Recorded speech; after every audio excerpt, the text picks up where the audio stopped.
شروع کرتا ہوں اللہ کے نام سے جو بڑا مہربان نہایت رحم کرنے والا ہے۔ السلام علیکم دوستو، welcome on S G A stories.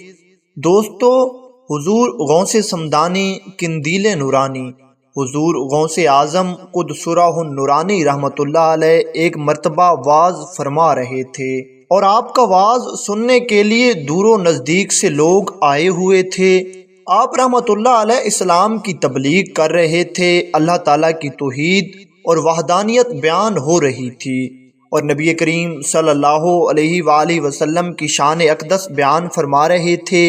آپ رحمۃ اللہ علیہ اپنے وعظ میں مشغول تھے کہ آپ رحمۃ اللہ علیہ کے وعظ کی جگہ کے اوپر سے ایک چیل کا گزر ہوا۔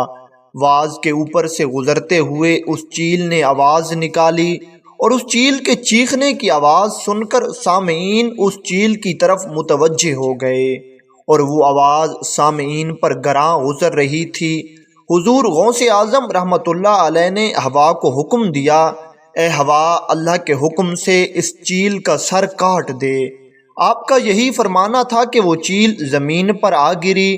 پھر آپ رحمۃ اللہ علیہ اٹھے اور اس چیل پر ہاتھ پھیر کر فرمایا، اٹھ اللہ کے حکم سے، اور وہ چیل دوبارہ زندہ ہو کر ہوا میں اڑ گئی۔ اسی طرح بیان کیا جاتا ہے کہ ایک مرتبہ آپ رحمۃ اللہ علیہ اپنے وعظ میں مشغول و مصروف تھے کہ اچانک بارش آنا شروع ہو گئی، جس کی وجہ سے آپ کے سامعین منتشر ہونے لگے۔ آپ رحمۃ اللہ علیہ نے ہاتھ اٹھا کر اللہ تعالیٰ سے دعا کی، یا اللہ، میں لوگوں کو تیرے لیے اور تیرے حبیب کے لیے اکٹھا کرتا ہوں اور تو بارش برسا کر لوگوں کو منتشر فرما رہا ہے، اے اللہ میری مدد فرما۔ راوی لکھتا ہے کہ آپ کی اس دعا کے بعد دیکھنے والوں نے دیکھا کہ وعظ کی جگہ پر بارش آنا بند ہو گئی اور اس جگہ کے ارد گرد بارش آتی رہی اور آپ رحمۃ اللہ علیہ مسلسل اپنا وعظ بیان فرماتے رہے اور لوگ آپ کی مجلس میں بیٹھے رہے اور کوئی بھی گیلا نہیں ہوا تھا۔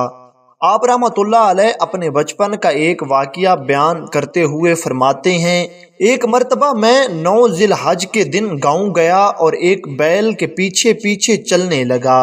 اچانک بیل میری طرف دیکھ کر بولا، اے عبد القادر، آپ کو اس قسم کے کاموں کے لیے نہ تو پیدا کیا گیا ہے اور نہ ہی اس کا حکم دیا گیا ہے۔ بیل کو بولتا دیکھ کر میں گھبرا گیا اور لوٹ کر گھر آ گیا۔ گھر کی چھت پر چڑھا تو مجھے میدان عرفات نظر آنے لگا، حالانکہ جیلان سے میدان عرفات بہت فاصلے پر تھا۔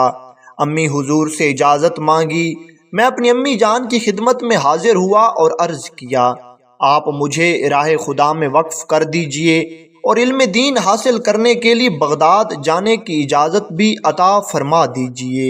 امی جان نے سبب دریافت فرمایا تو میں نے بیل اور میدان عرفات کا سارا واقعہ انہیں سنا دیا۔